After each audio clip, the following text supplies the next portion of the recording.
రాజకీయ పార్టీలు అంటేనే పాలిటిక్స్ కదా, వాళ్ళు పొలిటికల్ గేమ్స్ ఆడతారు, వాళ్ళు ఏమి ఐపీఎల్ ఆడరు కదా. ప్రధాని మోదీ ఇంటి వద్ద రాహుల్ చేసిన మెరుపు ధర్నాపై ఆప్ రియాక్ట్ అయింది సార్. అతిషి ఒక ఇంట్రెస్టింగ్ ట్వీట్ చేశారు. This is amazing. CJP and Sonam Wangchuk 1 month protest at Jantar Mantar. Modi government refuses to talk to them. Rahul Gandhi allowed to protest outside PM residence. In 1 hour, Modi government starts dialogue. Wah, kya chugalbandi hai అని చెప్పేసి. Sir Congress and BJP match fixing అంటూ ఉన్నారు. Aam Aadmi party పోరాడాల్సింది BJP పైన, వాళ్ళు కాంగ్రెస్ పైన పోరాడుతున్నారు. చూడండి ఎందుకు, వాళ్ళు పంజాబ్ లో ఎన్నికలు ఉన్నాయి.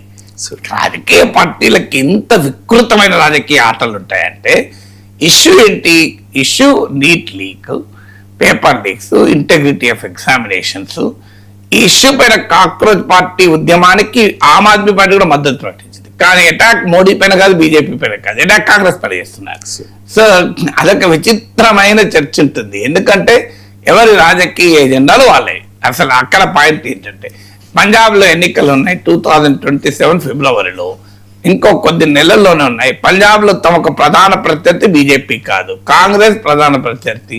అందుకే కాంగ్రెస్ మీద ఆమ్ ఆద్మీ పార్టీ పడుతోంది. ఇంతకన్నా వికృత రాజకీయం ఇంకోటి ఉంటుందా? ఎస్, మీకు ఖచ్చితంగా ఆమ్ ఆద్మీ దేవర్ ఎలౌడ్ టు ప్రొటెస్ట్ అట. ఎలౌడ్ కాదు, వాళ్ళు ఇంతకుముందు కూడా చెప్పారు, ఎలౌడ్ కాదు. మల్లికార్జున్ ఖర్గే బర్త్డే గ్రీటింగ్ చెప్తామని వెళ్ళి అకస్మాత్తుగా సడన్ గా, అంటే ముందు ప్లాన్ ఉండొచ్చు, ఎవరికి తెలియదు, సడన్ గా నిర్ణయం తీసుకొని ప్రధానమంత్రి ఇంటి దగ్గరికి వెళ్ళారు. ఎందుకు, ఎవరు ఆపగలుగుతారు? అదొక క్రియేటివ్ గా సృజనాత్మకంగా వ్యవహరించారు. నాకు ఇప్పటికి గుర్తు, విద్యుత్ ఆందోళన సందర్భంగా విద్యుత్ ఛార్జీలు చంద్రబాబు నాయుడు ప్రభుత్వం పెంచినప్పుడు తీవ్రమైన నిరసనలు రాష్ట్రమంతా, ఉమ్మడి రాష్ట్రంలో వ్యక్తమయ్యాయి. చంద్రబాబు నాయుడు ఎక్కడికి పోతే అక్కడ విద్యుత్ ఛార్జీల వ్యతిరేక ఉద్యమం నడిచేది. వామపక్షాలు ప్రధానంగా ఆ నాయకత్వం వహించాయి. తర్వాత కాంగ్రెస్ పార్టీ కూడా ఉద్యమంలో చేరింది. కర్నూలులో వెళ్ళారు చంద్రబాబు నాయుడు. సహజంగా సీఎం వస్తున్నారంటే పోలీసులు ప్రతిపక్ష నాయకులందరినీ గృహ నిర్బంధంలో పెట్టేశారు. ఎవరు కూడా ఆ సీఎం ఇంటి ఉన్న ఏరియాకు నిరసనకారులను దగ్గరకు రానియలే. 144 సెక్షన్ విధించారు. కానీ కరెక్ట్గా చంద్రబాబు నాయుడు మీటింగ్ దగ్గరికి వెళ్ళి నినాదాలు ఇచ్చారు, ప్రొటెస్ట్ చేయగలిగారు. పోలీసులు ఒక్కసారి ఆశ్చర్యపోయారు, ఎలా వచ్చారు ఇళ్ళని. ఎలా వచ్చారంటే ఒక శవయాత్రగా వచ్చారు. అంటే ఆ ప్రొటెస్ట్ చేయాల్సిన నాయకుడు చనిపోయినట్లు యాక్షన్ చేస్తూ, ఆయన పైన బుక్క, గులాలు, పేలాలు విసురుతూ, డబ్బులు విసురుతూ, ముందు డప్పులు కొట్టుకుంటూ, ఏడుస్తూ, జోహార్ అని చెబుతూ ఒక సింపుల్ శవయాత్రలాగా వెళ్ళారు. ఆ రూట్ లో శవయాత్ర వెళ్తుంటే చంద్రబాబు నాయుడు మీటింగ్ ఉందని చెప్పి శవయాత్రలు పోలీసులు ఆపలేరు కదా, సెంటిమెంట్ కదా, చాలా ఇష్యూస్ వస్తాయి. అందువల్ల పోలీసులు ఎలా చేశారు. ఖచ్చితంగా ఆ శవయాత్ర సీఎం మీటింగ్ ఉన్న ఏరియాకు పోవడంతోనే వెంటనే ఒక్కసారిగా దాని మీదకి వెళ్ళి దూకాడు. శవపేటకి మీదకి వెళ్ళి, పాడ మీదకి వెళ్ళి దూకాడు అతను లీడరు. అతనితో పాటు అప్పటిదాకా అతను చనిపోయాడని చెప్పి ఏడుస్తూ నటిస్తున్న వారు, డప్పులు కొట్టేవారు అందరూ రాజకీయ కార్యకర్తలే, వామపక్షాల కార్యకర్తలు వాళ్ళంతా. ఆ నాయకుడు వామపక్ష నాయకుడే. ఆయన వెంటనే వాళ్ళందరూ కలిసి ఒక్కసారిగా చంద్రబాబు నాయుడు ఉన్న స్టేజ్ దగ్గర దూసుకెళ్లి విద్యుత్ ఛార్జీలు తగ్గించాలో పోరాడారు. ఇది ఒక మెరుపు దాడి. సో ఇలాంటి ఎత్తుగడలు వేస్తుంటారు. ప్రభుత్వాలకి అపాయాలు సృష్టిస్తూ ఉపాయాలకు కరువుంటాయా?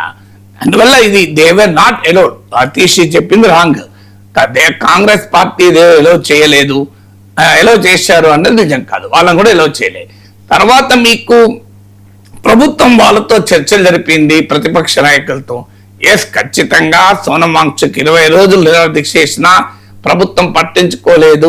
కాక్రోచ్ జనతా పార్టీ నెల రోజులుగా దీక్షలు చేస్తున్నా కనీసం ఆ అంశం పైన మాట్లాడటానికి కూడా ప్రభుత్వం సిద్ధపడలేదు. లక్షలాది మంది జనం ఢిల్లీలో గర్జిస్తే, అనేక మంది బిడ్డల తలలు పలిగితే, కాలు చేతులు ఎరిగితే, అప్పుడు జేపీ నడ్డాతో చర్చలు మొదలుపెట్టారు. ఈ పని 10 రోజుల ముందు ఎందుకు చేయలేదు? ఈ ప్రశ్న నేను కూడా మొన్న అడిగాను.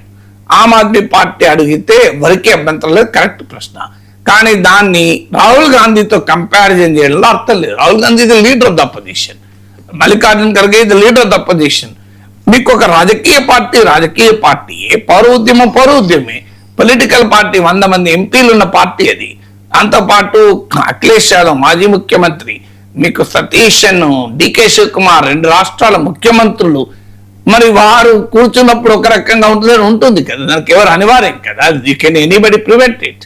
సో అందువల్ల మీకు ఆ లాజికే అర్థం లేని లాజిక్. ఎందుకంటే ఖచ్చితంగా రాజకీయ పార్టీలతో డీల్ చేసే వ్యవహారం వేరే ఉంటుంది.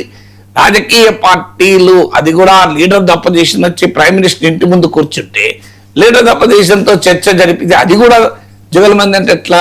పార్లమెంట్ లో చర్చరా? Prime minister leader of the opposition మాట్లాడుకోరా? సో అందువల్ల ఆద్మీ పార్టీ విమర్శలో అర్థం లేదు. ఎందుకంటే వాళ్ళు పంజాబ్ ఎన్నికలు దృష్టిలో పెట్టుకుని ఇప్పుడు మాకు బీజేపీ కన్నా కాంగ్రెస్ పార్టీని టార్గెట్ చేయడమే తప్ప, నేను ఎందుకు సోనం వాంగ్చుక్ దీక్షను పట్టించుకోలేదు, ఎందుకు కాక్రోచ్ దీక్షను పట్టించుకోలేదు, ఎందుకు ఈ అంశం పైన చర్చించడం లేదు అనడం కరెక్ట్. కానీ అక్కడ చర్చించలేదు కనుక ఇక్కడ ఎందుకు చర్చించామంటే అది ఏమన్నా లాజిక్ ఉంటుందా? చిన్న బ్రేక్ తీసుకుందాం సార్. ప్రధాని మోదీ నివాసం వద్ద